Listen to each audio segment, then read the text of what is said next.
Okay, so hello and welcome to the latest in our Workwell live webinar series.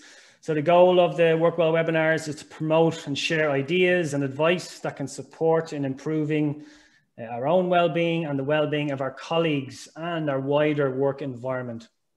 And the live webinars are just one part of the Workwell community. So we also have the Workwell podcast, we have blogs, there's a private forum there if you want to ask some questions. And we have an online education hub called the Workwell Institute. And you can find out more. You can go to workwellinstitute.org to see about the online education programs that we have there. So really great to be back to the live webinars. So I took a break from the live stuff for a while as we welcomed a new arrival here at Workwell HQ. So Connor's almost 7 weeks old now and he's doing really well. Kind of like he's always been here, to be honest. So thanks to everyone for all the lovely messages over the last few weeks. I really appreciate it. So now our session for today. So this Friday is Ireland's National Workplace Wellbeing Day, as you'll know.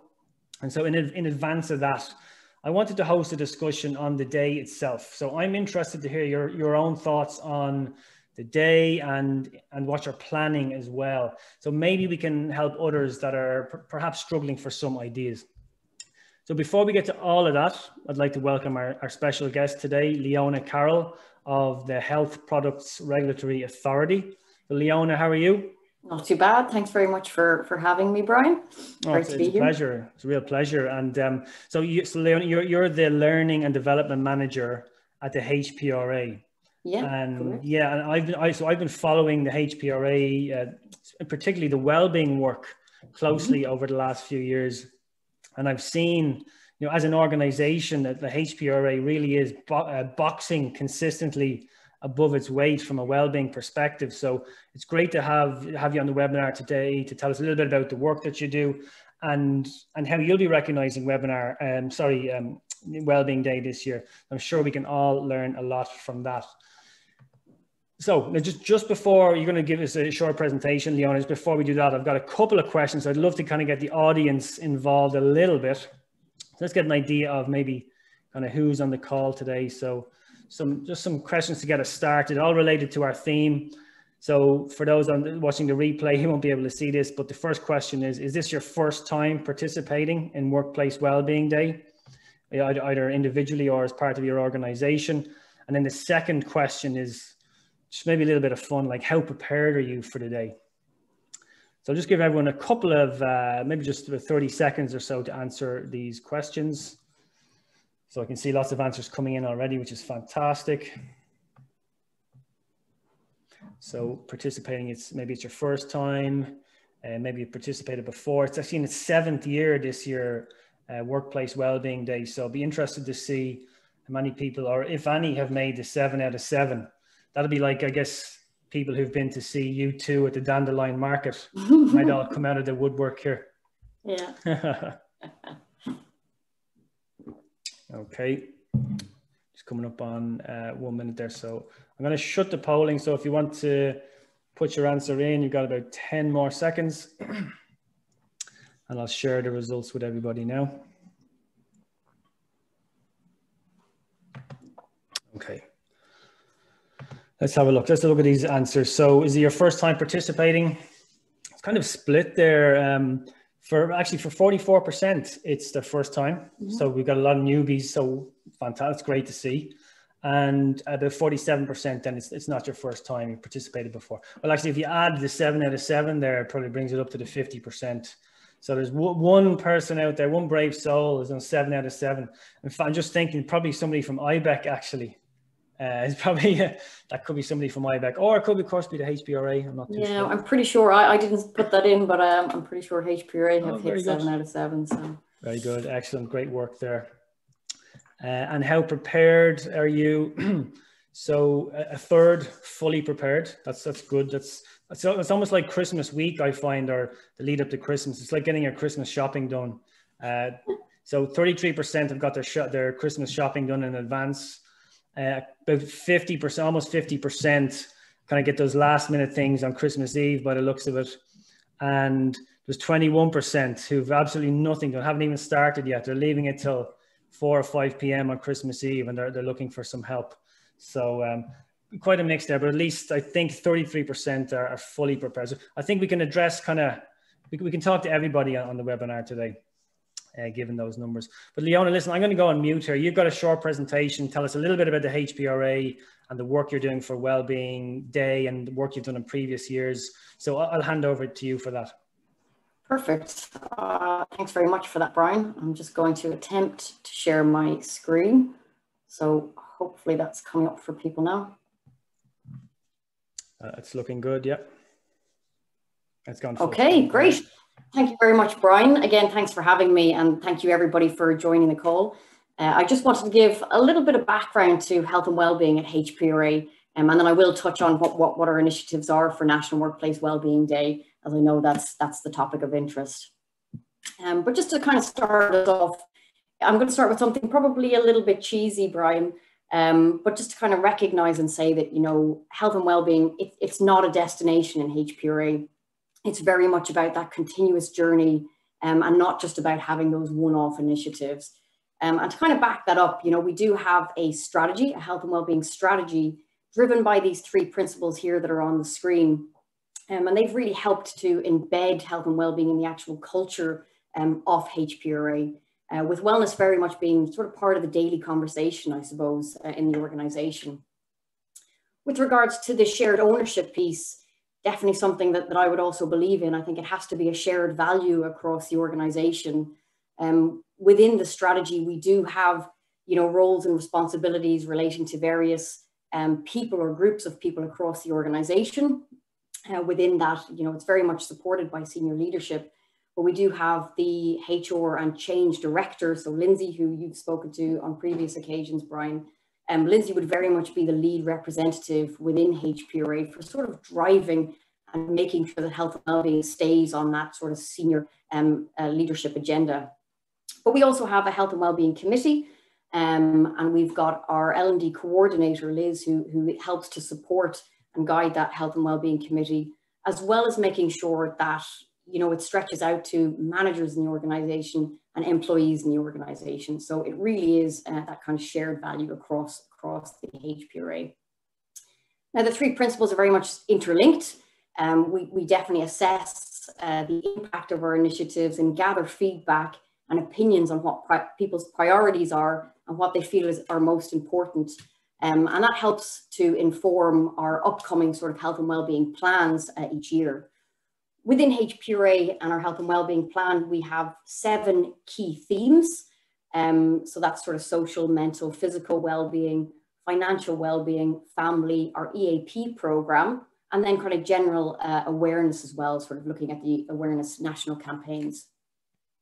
And our kind of strategy on our plan, it really helps to give our health and wellbeing a sort of backbone of predictability to allow us to sort of plan in relevant initiatives, but we also sort of build in a bit of flexibility around that to allow us to adapt to relevant changing needs.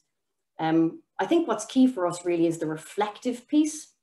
So we always look to continuously improve on our initiatives and what we're doing and looking at that current context that we're in. So the example being, in light of the pandemic, you know, we're very much in a different position now to where we were last year, and certainly to where we were the year before that.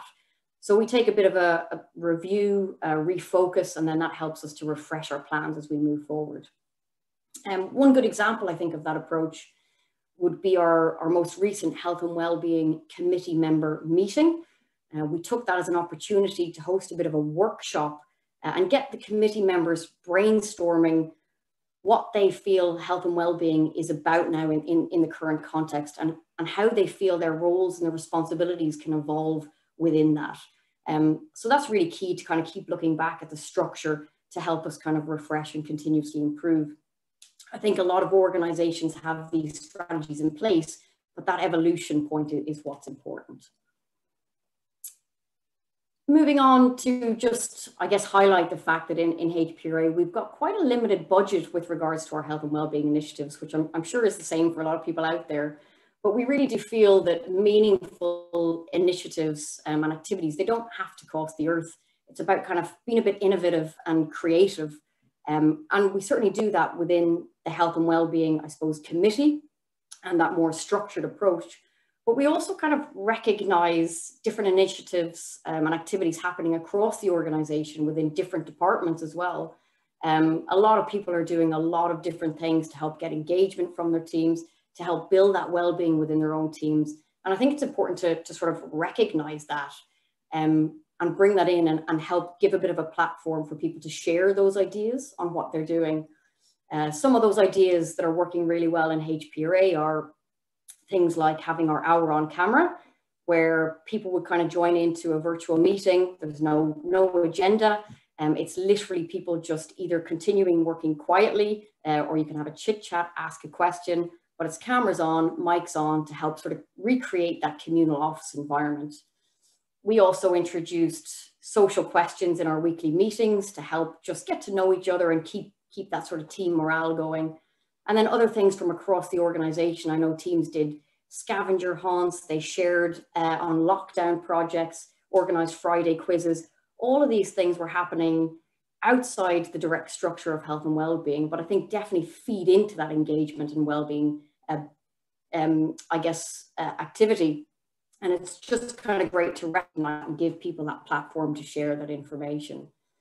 But again, kind of going back to the reflective piece on that, we use the feedback, uptake data, and the external context to help us inform where to spend our small budget.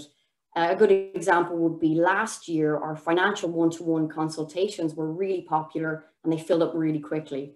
So this year, especially given the changes brought about by the current situation, we invested more of our budget into providing more of those one-to-one consultations to help just broaden that benefit and give more people access to that benefit within the organization, which again proved really popular this year. To kind of talk through about things in HPRA, it might be good recommendations for other people out there as well. Start small. So it's not a race, and it's really about making sure that the initiatives that you run are relevant within your organization.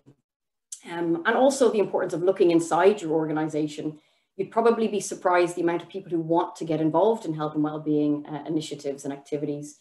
We run weekly fitness and yoga classes virtual now, and we also have a virtual running club as well. And that's all kind of done by internal employees in the organization. So it's fantastic to get that involvement. And then kind of outside, you've got national organizations, various partnerships available to you. If you wanted a bit more of that professional guidance, or to be given a bit of a framework to help you identify areas that might be good for you to address and to focus on. Within HPRA, we've got trained mental health first aiders. We have SOS who come in and help us deliver awareness training to managers and our employees around mental health. EAP program, as I've mentioned, policies to support, and then diversity and inclusion. You know, while that wasn't a sort of focus area that we started out with regards to health and well-being, we certainly had various initiatives running over the past few years, and we're now planning on just developing this element further, with inclusion actually being one of the organization's core focus values currently. We are recognized by investors in diversity. We're just looking to bring that to the next level, and we very much see that as being part of health and well-being. So now for the National Workplace Wellbeing Day, we had lots of great ideas coming in from our health and wellbeing committee members this year. So many good ideas that we actually had to be a bit ruthless and shelf some of those to use later. But just to give you a bit of a taster, because I know you're looking for some ideas. Some of the proposed ideas were contributions to a general HPRA Spotify playlist, sharing a resource on the topic of micro breaks and how important they are to your well-being throughout the day, sharing random messages of kindness, or even maybe sharing a photograph, a health and well-being related photograph to your day on Friday. So maybe what was your highlight from the day, and sharing that with other people. But in order to kind of help us focus and select various initiatives, we went back to the 3 core themes for this year, which are social, mental, and physical well-being. And we decided to do one initiative under each. So with regards to the social well-being, we're collaborating with our social committee to host themed coffee breaks. So you can join a coffee break and discuss a particular topic of interest, or you can join a more general chit-chat coffee break. Under mental well-being, we have a guided yoga nidra session, again, from our internal employee who's going to take us through that. And then from a physical well-being act, we're going to host a collaborative walking challenge.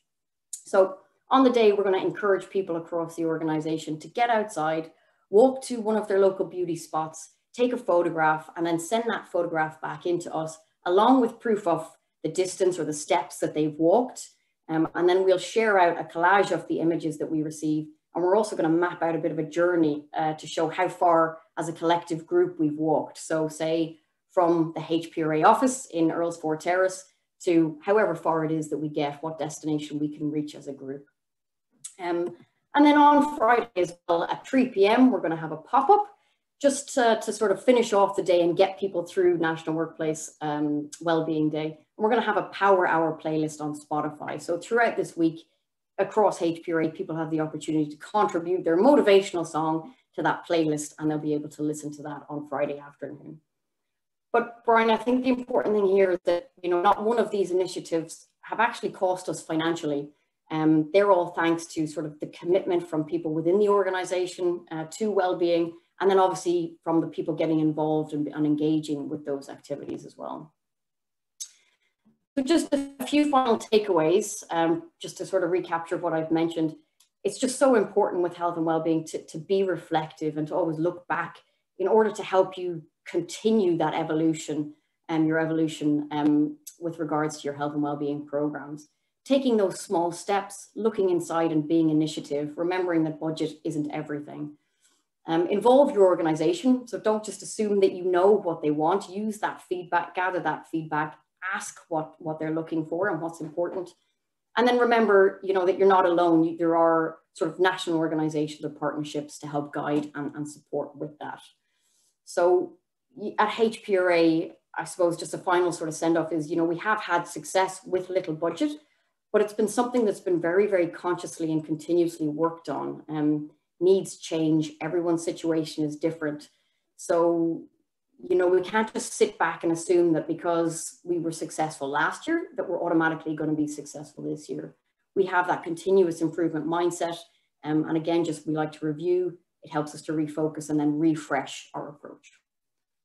Thanks for listening. Back over to you, Brian. Excellent. Yeah, thanks for that, Leona. That was great and to the point, but you know, made so much sense. But you're so right there. Almost the final point. It's a continuous process. You know, you don't just do well-being, and it kind of fits in nicely with our theme for today. Well-being doesn't just happen on one day of the year either. And, you know, it's a continuous improvement process where you're listening to the needs and wants of your colleagues. That's the really important part, isn't it? And you've clearly done that. You're listening. I particularly like the kind of the committee idea, the brainstorming session. Talk to me a little bit more about that. How did that work? So your well-being committee, your wellness committee came together, and I like it pretty much very recently. Yep. Because things have changed, haven't they, in the last year for everybody? And you had to look at what does health and well-being mean to us now, and even kind of a review of the roles and responsibilities. Yeah. Well, I think it's always just important to go back to that structure. I mean, we have our sort of set structure, but as you said, with the changing environment, it was really just, I suppose, to bring the health and wellbeing committee members in and make sure it was their discussion around just to think about what health and wellbeing means now in the current environment and how has that maybe changed from what it was before, and then what's the impact of that on their roles and responsibilities. And I suppose the important thing there is it's getting them to sort of put their hand up and say, I want to do this. We think that we should be involved in putting it on the agenda in our department meetings. We should create a template that's the same for that agenda across each of the departments so that we know there's consistency in terms of the messaging going out to the organization. So it's definitely a worthwhile thing to do, to sort of sit down, look backwards to help you sort of move forwards. I definitely couldn't stress that enough. And you know, like we didn't speak before this about that particular topic, but for the Wellbeing Champion training that I deliver, is 4 sessions, but session 1, the output of that, or what we cover in that, is we have a big discussion, an open discussion on what is well-being. What does well-being mean to you? And not just some kind of definition you can get online. What does it mean to you as the Wellbeing Champion team in this organization? Plus, every member, everyone on the session gets to input into what the role and responsibility of a Wellbeing Champion in this organization looks like. Again, not a definition set by somebody else or some other company. You know, what would you like it to be? What do you think the expectations should be, and how can you make an impact? So it sounds like you're already kind of doing those things. Yeah, definitely. I think you get more from people doing it that way. If you kind of put the boundary out there, then you're only going to get so much. What was nice to see in that meeting was, you know, people, they really, really recognized and started to push the boundaries on what they maybe had done before. And we came out with them wanting to do more as health and wellbeing committee members, not less. So by giving them that sort of autonomy and to voluntarily say, what do you feel you want to give towards health and wellbeing, we got more out of that. So it's definitely worthwhile. So they're feeling kind of intrinsically motivated. They're the shared ownership piece that you mentioned there. Yeah. The shared ownership across the organization. This isn't something that in the HR team or senior leadership are pushing onto you. It's another task you kind of have to do. Yeah. This is something that you're inputting into, that you're involved with, that you can influence the direction of. And that's so important, isn't it? How are the committee, are they kind of representative of different departments, different areas, different voices within the organization? Yeah, so we have members from across the organization, and just before this meeting we did a recruitment drive. So we kind of put it out there asking for more volunteers, trying to get as much representation from across the various departments as possible, which we have done. We have now got representation from across the board, which is fantastic to see. Excellent. Yeah, I love that. And you touched on it a couple of times. You know, little budget, some budget, but little budget really for all that you've achieved to date. One thing that I noticed though was, okay, maybe no budget or little to no budget, but time certainly is required, I guess. People would have to dedicate time to this. Senior leadership would have to be bought into this and to be able to approve the time. How does that work internally in the HPRA? Well, I think that sort of goes back to that structure and that shared ownership piece. You know, as I said, we have that very sort of, I guess, dedicated structure with the Health and Wellbeing Committee. We've got our L&D coordinator, which, you know, our HR and change director would have advocated to have a lot of that role dedicated towards health and wellbeing. So, you know, a few years back, that might have been quite a challenge to get that, to make sure that we have that advocacy in there.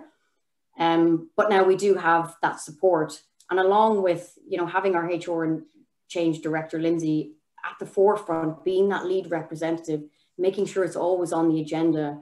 Our strategy is signed by her, signed by the chief executive, to show commitment and ongoing continuous commitment to driving health and wellbeing, and keeping it on the agenda at that leadership level so that it can filter through to the rest of the organization. Very good. Yeah, I mean, leading by example is so important, isn't it? Yeah, we've got directors getting involved with, you know, various health and wellbeing initiatives now. So we're doing grow boxes for our healthy eating month. We've got directors who will be getting their grow box, taking part in cooking tutorials, etc. So yeah, it's really great to see their involvement as well as their advocacy as well. Yeah, the visible advocacy, participation, it's equally as important as, you know, writing a check every now and then, if that is the case. It's that kind of involvement and participation is so important.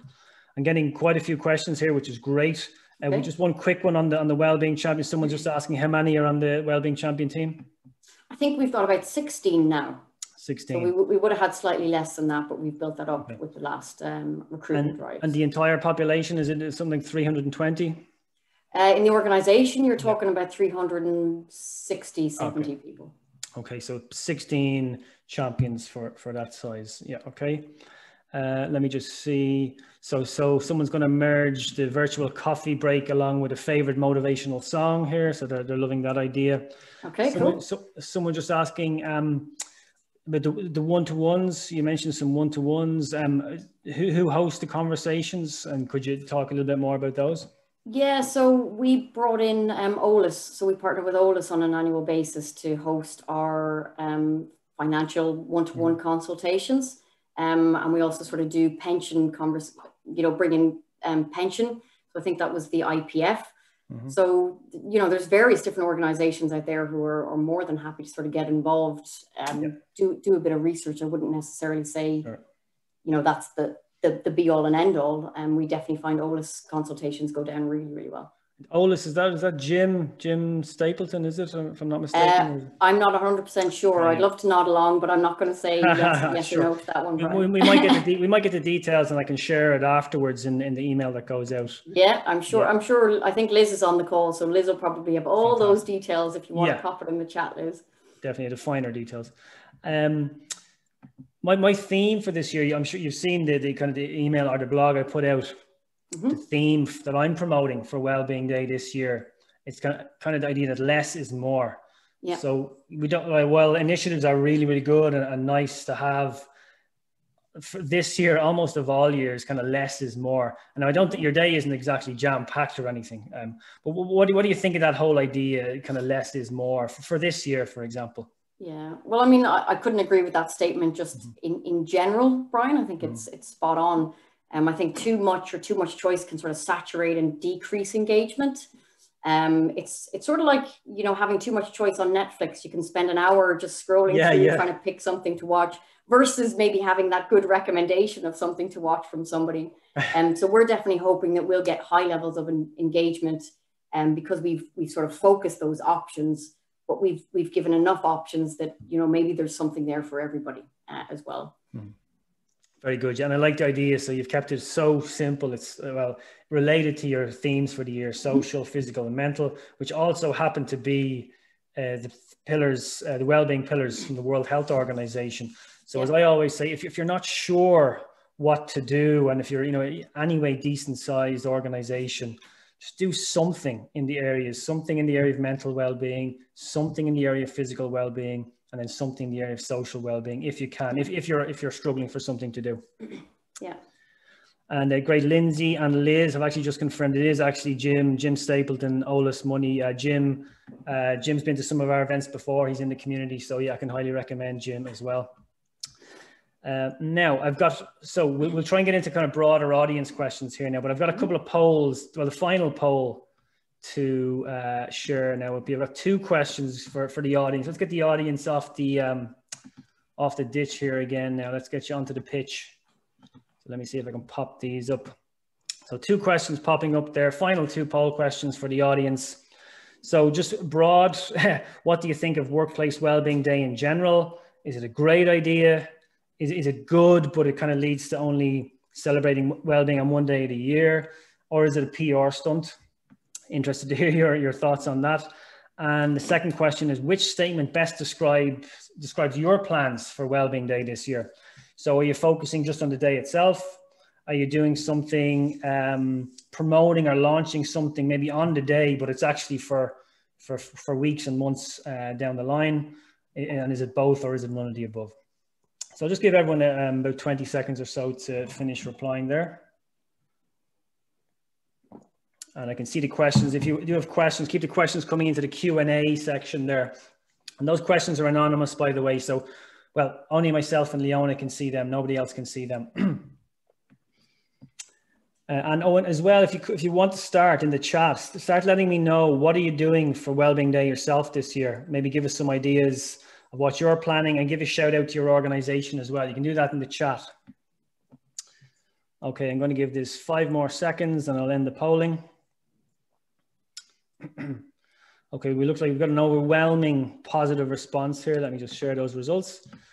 So Workplace Wellbeing Day, it's a great idea, which is good to hear. So 78% feel that. About 20% thinking that, it can lead to organizations celebrating on one day of the year. I would have thought people would have been thinking a little bit, maybe leaning towards that one a little bit more, but that's good to see the reaction here. And only one person thinks it's a PR stunt, so that's really good.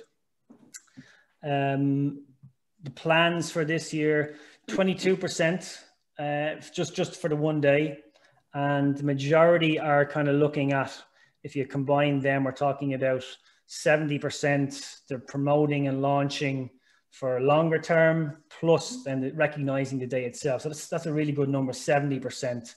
And then we've got about 8% that they're actually doing nothing. They're maybe just looking for some ideas today.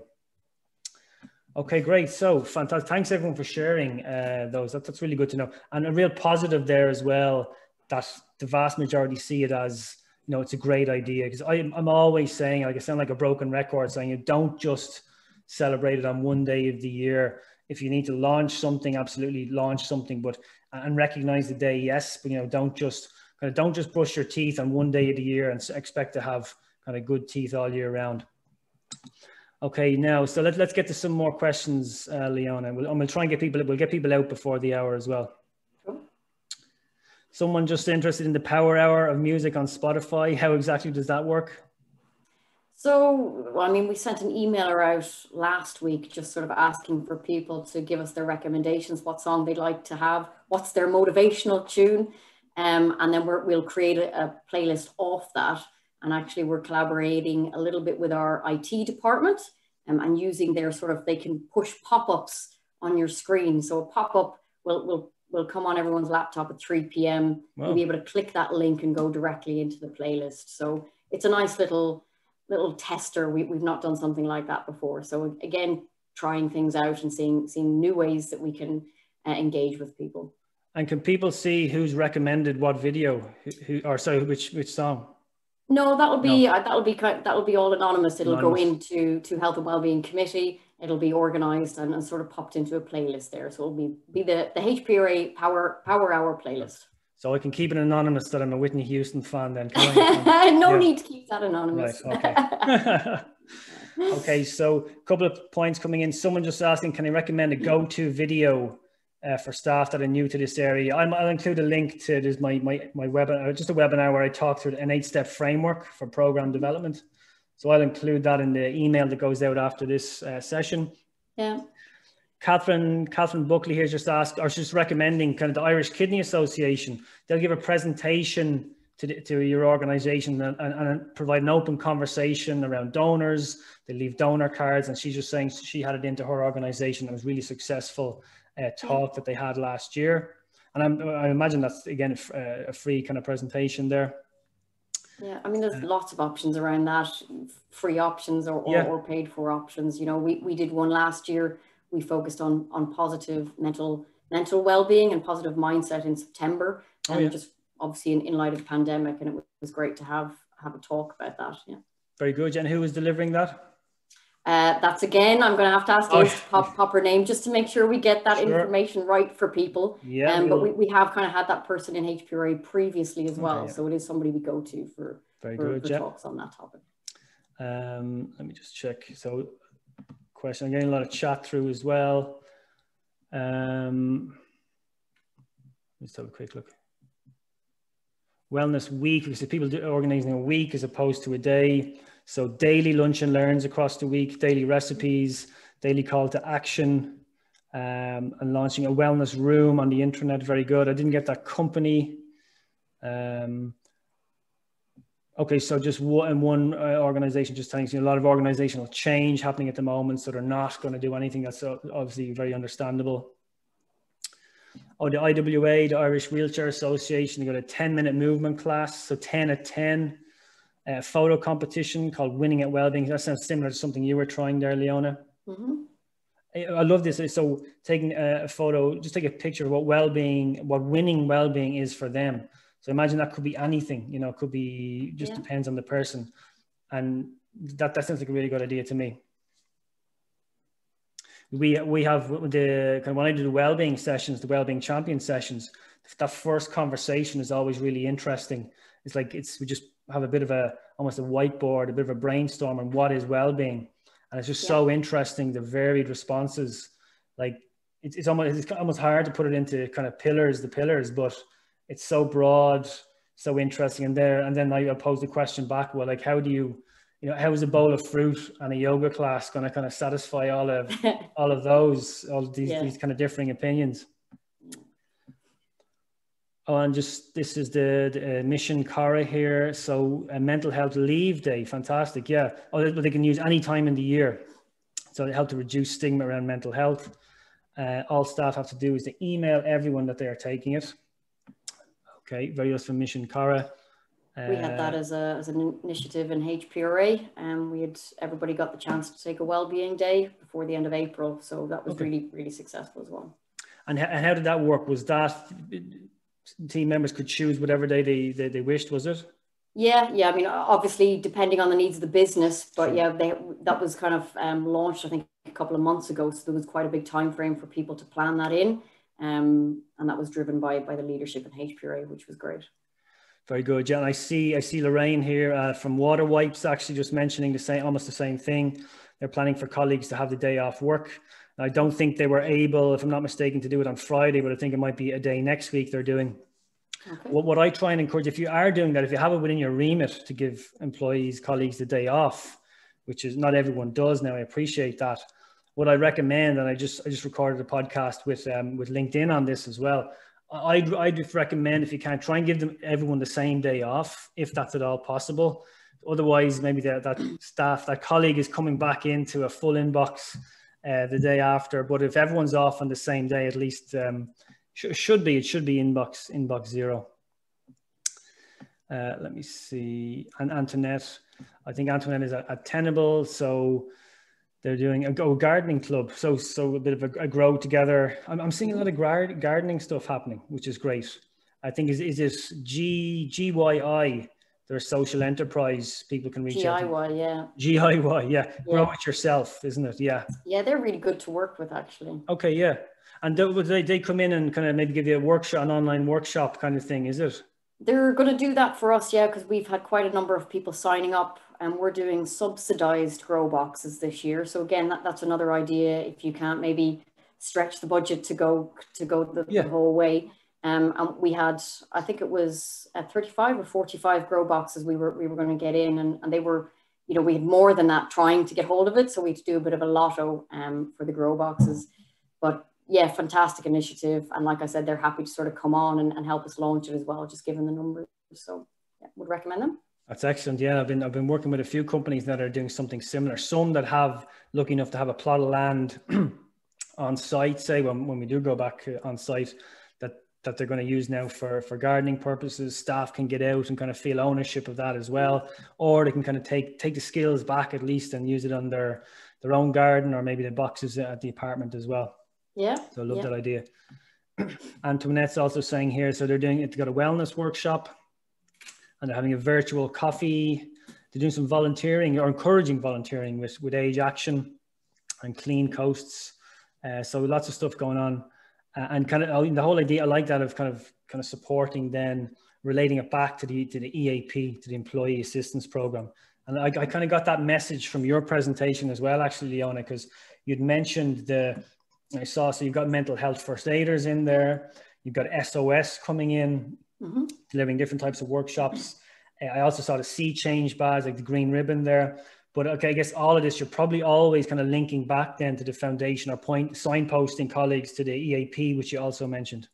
Yeah, we do. We collaborate very much so with our HR team around the EAP program, looking into the benefits, what benefits we have on that, and making sure that when we're communicating on the health and wellbeing side, is there anything relevant?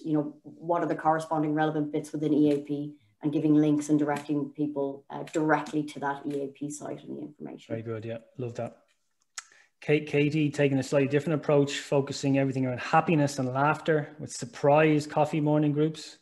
Okay. The Professor of Happiness, Power Happy Hour. Oh, there's Mairead and Limerick Sports Partnership. They're doing great stuff there. Lots of physical activity stuff. Actually, I shared that on my Instagram there, Work Well Ireland, last night.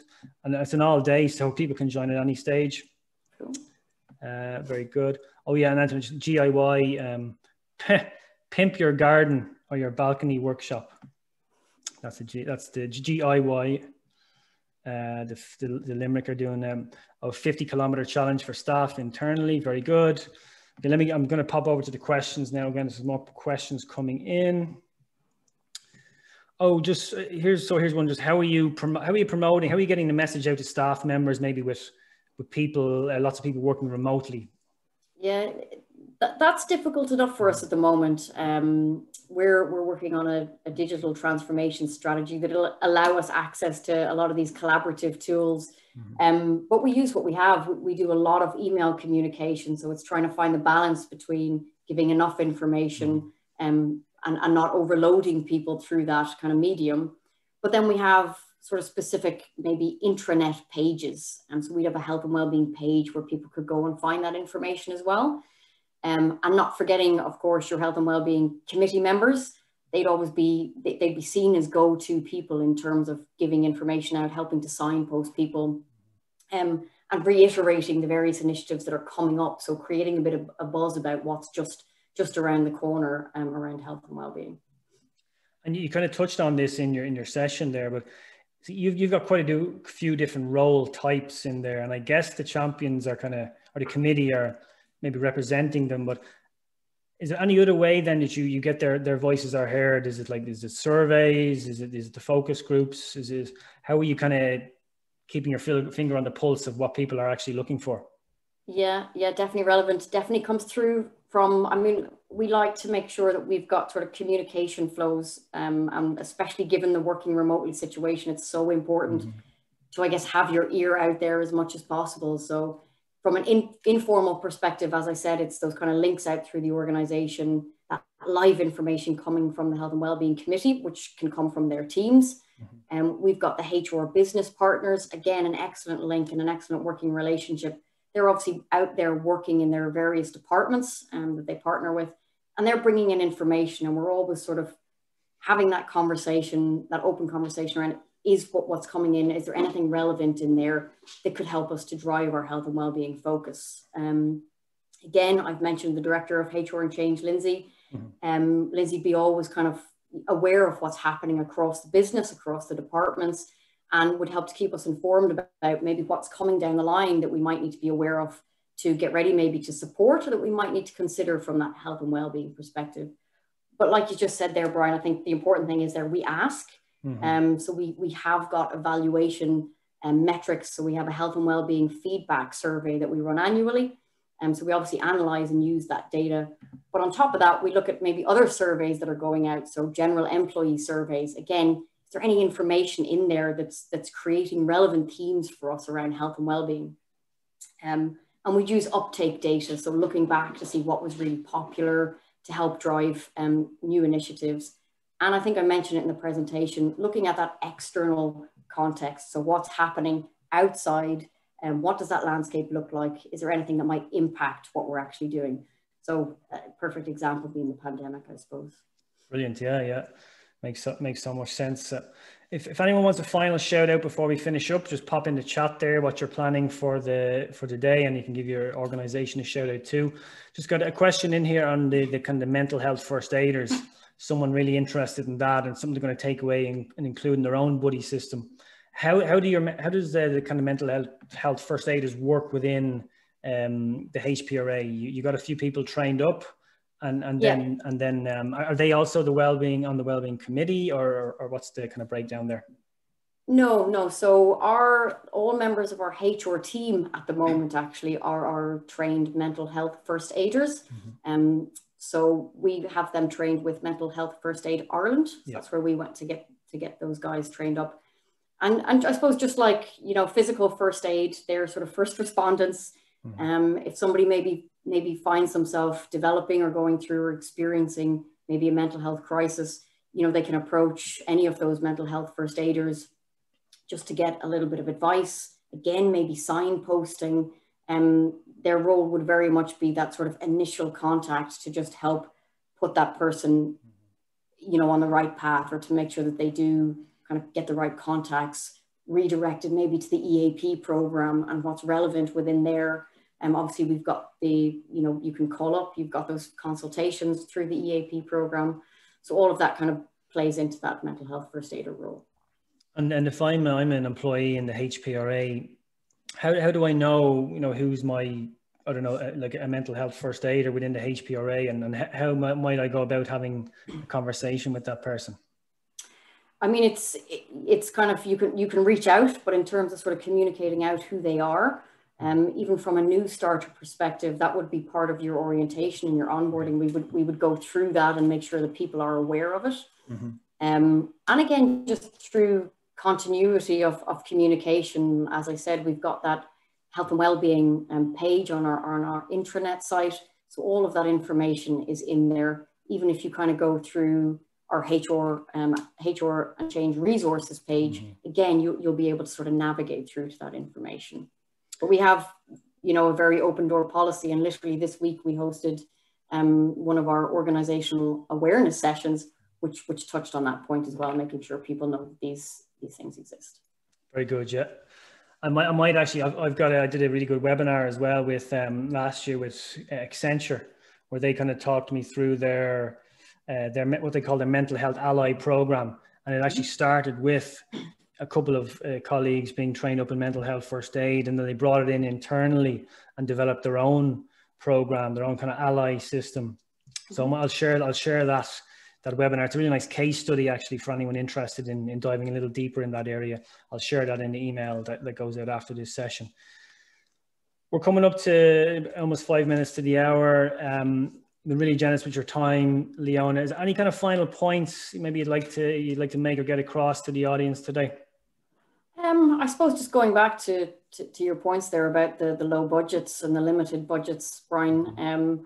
I think, my final sort of words on the presentation was, we've had successes with limited budget. And actually, I think it can be a bit of a driver in terms of creating that innovation and giving people that creative space to bring their ideas forward. If you can just sort of buy off the shelf, maybe that's not as meaningful for your organization. But when the ideas are coming from within your organization, I think that will help to create sustainability around your health and well-being. Brilliant. Yeah, very well said. A final shout out to Amanda here, they're doing a healthy eating cook along at lunchtime on Wellbeing Day. That sounds great. If there's any links going, Amanda, let me know. I can join in. I think that's it. If I've missed any questions, guys, just send me an email, reply to the email afterwards, and I'll try and get to any questions I might have missed. So just to finish up, I'll make it so anyone that's, by the way, if anyone goes to workwellinstitute.org, and if anyone who's interested in the developing a workplace wellness program, the last course, if you sign up before this Friday, my friends at ALU Experiences are giving away a wellbeing gift box as an extra thank you for anyone that signs up. So go to workwellinstitute.org. Any questions, email me directly. It's brian@workwellireland.ie. Leona, thanks so much. Really enjoyed that. Really informative. I'm looking forward to actually looking back over the session as well, because I definitely took some notes there that I want to go back over. Huge thanks as well to our audience. Really enjoyed the interaction. Listen, everybody have a fantastic Workplace Wellbeing Day. Great to see so many people bought into this. The more people that know about it, the better. So go out there and spread the message. Encourage your organization, other organizations to sign up, just to get involved, just to do something, just to get started. And then at least get started, you can take it from there. So remember, wellbeing isn't just for one day of the year, it's for life. So yeah, so stay safe, everyone, and we'll talk to you again soon. Thanks very much, Brian. Thanks, everybody.